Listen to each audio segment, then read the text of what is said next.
Hey friends, what's going on? Welcome back to the channel Football Therapy with me, your host, Jan. How you doing, mate? I hope you're doing well. Really do hope that. Welcome back to Chelsea News, the daily series. Every single ruddy day series here on the channel where I reflect on what's being said about Chelsea, giving you my opinion on it, more importantly, asking for yours. Todd Boehly, yes, that's him. He went to Barcelona and had some tapas, or paella, for an hour with the head honchos over at Barcelona to discuss a whole manner of player opportunities. He's been all over the gaff, really getting involved in the football manager world, meeting everyone, sitting down with George Mendes, people like that, saying, right, who's the big boys in this industry? Let's have a meeting. Let's have drinks. Let's see Wagwan fam. Don't think he said that. Today we're going to talk about an article from the Mail Online, speculating, or they're reporting. I'm going to do an Ash Ketchum here. Better throw out Pikachu. Yeah, see what they've been saying about this situation. We'll reference some other stuff as well. Settle in, get comfortable. Please do drop a like on video. It's a very nice way to show your support of the channel. Even better, subscribe. And I recommend hitting that sweet, sweet bell, baby, because there's at least one video a day at the moment. Stuff's popping off all the time. Today feels like one of those days, Friday. It could be Sterling Day. By the time you're watching this, it could have been announced, Raheem Sterling. Maybe, and I have to remake a video. So you've got to click the bell. You've got to keep it locked, ladies and gentlemen. Just quickly, Simon Johnson and Jacob Tanswell wrote an article for The Athletic. Speaking about Armando Broja, the young Chelsea striker, I'm just going to read a few lines from this. Chelsea leave Los Angeles on their pre-season tour tomorrow, and striker Armando Broja still doesn't even know if he's going to be going on the plane or in a different direction. The 20-year-old is wanted by a host of clubs, including Southampton. Of course, he was on loan there last season, West Ham and Newcastle. They are all prepared to spend big money on the forward, but no one is sure what Chelsea are planning to do with him. It's a difficult situation for both parties. Chelsea and their head coach, Thomas Tuchel, are admirers of Broja. They admire their own player, that's good, who have been at the club since joining under 9 level he's been there. But the deep affection Broja has for Chelsea, he's got a deep affection for Chelsea. After playing regularly on loan last season, he wants to continue developing by playing that. So that we don't know what's going to happen. There's much speculation here. Talks between Broja's representatives and Chelsea co-owner Todd Boehly are ongoing. An initial meeting was held last week and another took place on Wednesday, 2 days ago.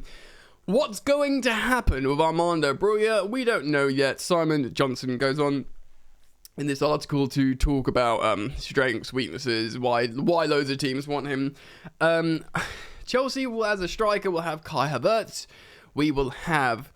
who will we have? Kai Havertz, Raheem Sterling can play down the middle. Should we get over that line, over the line, touch wood?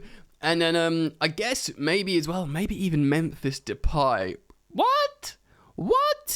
I don't know. We're going to read this story in a moment. Let me know what you think. Comment down below. How do you feel about Armando Broja? Should he go on loan again? Do we sell him? Do we just keep him in the squad? 5 subs, give him a chance to shine? Let me know. Let's jump over to the Mail Online. This article written by Simon Jones. Of course, there was big fanfare yesterday in the media because Todd Boehly touched down in Spain. Excuse me, I've got hay fever. And loads of people were filming him going, Todd! Spanish guy saying, Todd, you coming here to sell Alonso Azpilicueta? You come to buy Frankie de Jong? And he was like, we're going for a meal. He leaves the meal. Apparently it was only an hour. That was a quick meal. Considering there wasn't he had all these like papers and files and documents with him as well. As you do when you go for a meal. And afterwards he's like, great food, man. And he left. And then as he went back into, I believe, the airport, like these bloody like media chasing people, they were like, did you find an agreement? And he said, yes. I think he's just fobbing off the media. But he's got to be used to that. Like, this dude owns, like, you know, big clubs. Excuse me, hay fever, blocked nose. Look, let's read this article. Pictured, Chelsea owner Todd Boehly arrives for transfer talks with Barcelona after jetting in to thrash out proposed 4-player swap with Dest and Depay offered in exchange for Azpilicueta and Alonso. But what about De Jong? What is happening? This is mental. Todd Boehly was seen touching down in Barcelona ahead of key negotiations. Barcelona are interested in Azpilicueta and Alonso. Blues have been linked with Frankie de Jong, but he prefers Man United. I literally was reading all day yesterday he prefers Chelsea. I have no idea what's going on. I don't even want Frankie de Jong. I have no idea what's happening. He's a great player, but we don't need him. We need a proper CDM. How am I getting it's like Rafinha all over again, a player that I wasn't even particularly interested in, but suddenly really emotionally invested in because we were linked to in the media. This is how football works. And then Bayern Munich also believe they have an agreement with Matthijs de Ligt.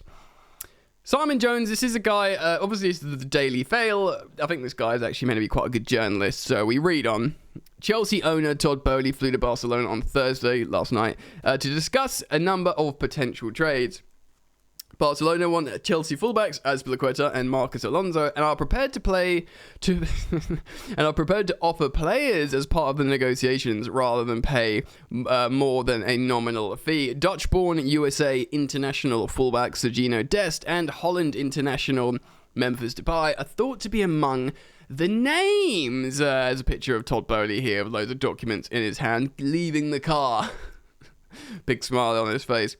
Barcelona director Mateo Alemany, consultant Jordi Cruyff, and President Joan Laporta were all in the meeting with Todd Boehly and Behdad Eghbali. Now, this shows you the fact Eghbali is like the main representative from Clear Lake Capital, the main investment firm, the money essentially behind the Chelsea ownership. Todd Boehly's more of the face. They both want to be really hands-on. Eghbali is a big football fan himself, hence, attending this meeting, though it's essentially mainly been Todd Boehly flying all over the gaff, talking to agents, negotiating with players or whatever, and speaking to Tuchel. It's really positive to see Eghbali get involved as a representative of the big money portion of the ownership. Chelsea have been linked with Frankie de Jong, but he would prefer to link up with Erik ten Hag at Man United. Fair enough. Whatever. That story's been changing every second. He has long been United's number one target, and they have agreed a transfer that can rise to £70 million. Exactly. Would you want us to pay a fee rising up to 70 for Frankie de Jong? I feel like he's a bit more of a ball carrier, passer, likes to play all around the gaff. I feel like we need a proper CDM. Many of you feel the same. But as Sports Mail reported on Wednesday, a move is now being held up by the fact Barcelona still owe de Jong £17 million in deferred payments and bonuses from the pandemic. They owe him £17 million in unpaid wages and bonuses. That is insane. Pretty funny, though. Well, it's not funny for him, obviously, but it's funny how Barcelona are a shit show. De Jong has played 140 times for Barcelona since joining from Ajax, scoring 13 times in 3 seasons. His only trophy at the new camp was the Copa del Rey 2021. Jesus. A switch has also been complicated by Barcelona president Joan Laporta publicly insisting the club have no intention of letting de Jong leave. Classic president talk there. It's like when the Napoli president, when we were dealing with him, and he was, I forget his name now. But yeah, when he's like, Jorginho's not leaving, Sarri's not leaving, whatever. I think certainly Koulibaly, Jesus. Bayern Munich, meanwhile, De Laurentiis? Is that his name? Possibly. Bayern Munich, meanwhile, believe they have a commitment from Matthijs de Ligt to join them ahead of the summer. Rafinha prefers Barcelona. Matthijs de Ligt prefers Bayern Munich. Who prefers us, ladies and gentlemen? Fucking bollocks, mate. Again, this is just reports. The Germans are still to agree a fee with Juventus, though. I think probably like Rafinha, Chelsea will pay Juventus more. Chelsea would pay Leeds more. The players need to agree to go to the destination club. That's a big part of it. The Blues are looking to strengthen the back after really going Christensen left, baby. Woohoo! Look, man. There's little in this article that suggests that it would be a straight swap, but is Azpilicueta and Alonso both 32 years old? I think thereabouts. If we did a straight swap for those Spaniards to Barcelona for Sergino Dest and Memphis Depay, neither of those players are super exciting. But that's a good deal. They are both younger. Sergino Dest is a player that can play right wing back, left wing back. Memphis Depay, we know all about him. I think he starts for the Netherlands. He flopped at Man United, but Man United are a shit show. He did really well in France. I don't know how well he's done in Barcelona. How old is Depay? Is he got to be like 30 now or something? He's still got to be younger than he's 28. He's 28. Memphis Depay is 28, and Dest is going to be he's going to be 21 and 28. We're giving him 64 years of age for 49, mate. It's a good trade, you know what I mean? Also, they won't earn as much money. Sergino Dest would give him 80k a week or something like that. And then, this is me completely pulling this out of my ass, by the way. I'm making this up as I go along. 80k a week. And obviously Depay might get 150 or something. But, isn't Marcus Alonso on 180 or something? Or so, and Azpilicueta will be on a pretty stern wage as well.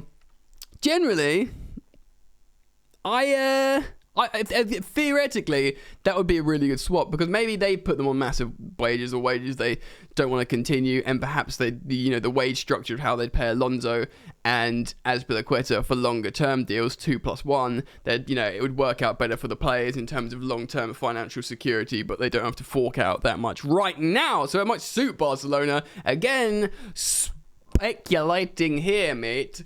But it could be a great deal. I don't think De Jong's going to happen. I don't understand that. That doesn't make much sense to me. But one things we need to sort out. I do want to read a couple more things here. What's going to happen with Broja? Is Sterling going to be able to join the preseason tour? Because by all accounts, that is... Everyone's happy with the deal. City are happy with the deal. Chelsea are happy with the deal. Sterling's happy with the deal. What's going on? Maybe he's at Stamford Bridge now. And if he is, we'll react later. So hit that bell when you subscribe, baby. Also, yes, I'm reading on Cy Phillips' Twitter that Leeds are fed up with Barcelona. They gave him 24 hours to make a decision on whether they're going to buy Rafinha or not. They've already accepted Chelsea's bid. They're yeah, you can have him, because I think they probably want to get a replacement and not, mess about all window. So if Chelsea, they're yeah, here you go, Chelsea, you can have him for this price. Rafinha, you go to Chelsea if you want. We're no longer going to entertain Barcelona. You'll stay with us. So again, it's a player that would be happy to go to Chelsea, but would be delighted to go to Barcelona, I think. So we'll see what happens. Obviously, many of you want Rafinha still. Like I've explained in recent videos, that he suits Thomas Tuchel's profile of attack really well. Apparently they've used some data-led metric software or something, and he's come up top of the tree in terms of players 25 and under. He's obviously 25 years old, so he's just in that bracket. And Chelsea are still looking at Nathan Ake. I don't know if that's what's holding up the Raheem Sterling deal. Possibly, could be. But, again, not the sexiest signing, but we'll see. AC Milan talking with Chelsea, of course, still for Hakim Ziyech. The player is keen on the move. I guess why wouldn't he be? It's an opportunity for him to be the main sort of star attacking flair man in a side in AC Milan who've just won the Scudetto in Serie A, so quite alluring. Of course, he will know people there. In Fikayo Tomori, would have known him for 6 months, I believe, at Chelsea, and of course he'll know Olivier Giroud as well. I don't know if he's got a relationship with Bakayoko, if they've met on pre-season tours or whatever, man. So yeah, he goes on to cite that Bayern Munich believe they've got a commitment from Matthijs de Ligt for his signing. We'll see what happens with that. Again, frustrating. I do think De Ligt would be a good signing for Chelsea, but it looks like Chelsea would have to pay silly money to get him, and if he wants to go to Bayern, win loads of Bayern Munich league titles, and I suppose good chance of the Champions League. Frustrating though, Jules Koundé is keen on joining Barcelona, and this is coming from Diario AS, Spanish publication. He will not wait for them. Chelsea are expected to finally submit a €60 million bid, and if the Blues and Sevilla close the deal, he will play at Stamford Bridge next season. Jules Koundé, again, he's already playing in La Liga. He probably speaks fluent. We all speak fluent Spanish. Barcelona's big club, great city, prestigious. Probably pay him good money. Stay in the same league that wants to go there, but still would go to Chelsea. He's probably so nosed out by like the ongoing saga with Chelsea. What, you know, he thought he'd made the transfer to us last summer. It's probably pissing him off. Guys, what do you think though? Like, it's all up in the air. I think a lot of stuff can happen. A lot of stuff probably will start happening very soon. We want to see Sterling through. We want to know what's going on with loans like Abreu. We want to get at least a defender in. I mean, we wanted one before the pre-season tour. Tuchel might start getting frustrated. There is plenty of time in the transfer window. That plenty of time will soon become not that much time. Comment down below. Of course, keep it locked because as stuff pops up through the day, I'll be reacting to it accordingly. I look forward to you joining me for the next video. Thank you, guys. Peace.